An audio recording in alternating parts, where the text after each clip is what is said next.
My husband and I just celebrated our 7th wedding anniversary, and people still tell us that we act like newlyweds. And so for me, having a child with him just felt like it would be an extension of how we felt about each other.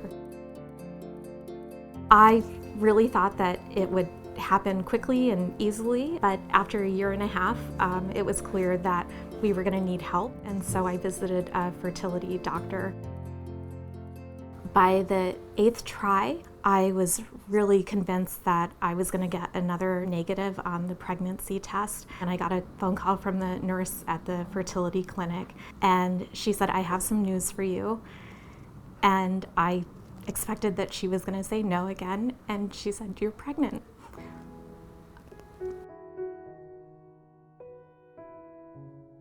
I found out at about 12 weeks that I was expecting a boy and that he had tested negative for the most common birth defects. We did the 18-week anatomy scan at a specialist's office. The doctor told us that our baby had a skeletal dysplasia, which meant that his chest was very narrow and his rib cage was very narrow, and so narrow that his lungs wouldn't be able to develop. And because his lungs wouldn't be able to develop properly, he would never be able to breathe on his own.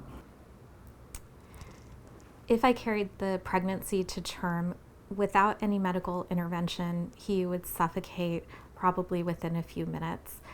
With the extreme medical intervention, including a ventilator and a feeding tube, he might live several days. We had the second anatomy scan 2 weeks later when I was 20 weeks pregnant, and unfortunately, they confirmed the diagnosis of lethal skeletal dysplasia. Even though I've identified as pro-choice from a very young age, I never thought that I would have an abortion.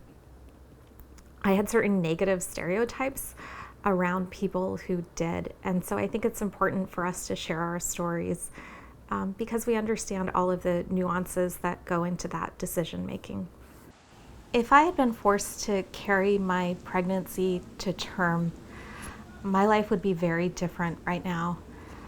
I can't imagine having given birth and watching my son suffer. I can't imagine holding him and watching him take his last breath and knowing that that would be painful for him.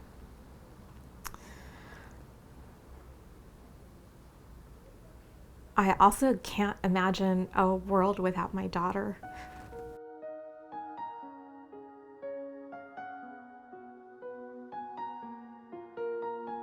She is absolutely beautiful and is sunshine and is probably the best thing that has ever happened in my life after meeting my husband. I want my daughter to live in a world in which she can make her own reproductive choices, whether that's about access to birth control, morning after pills, abortion, or even just the ability to see a gynecologist on a regular basis and keep tabs on her own sexual health. Having charge of your own reproductive health means that you can control your destiny, and that's so important for me. I want her to grow up knowing that the sky is the limit.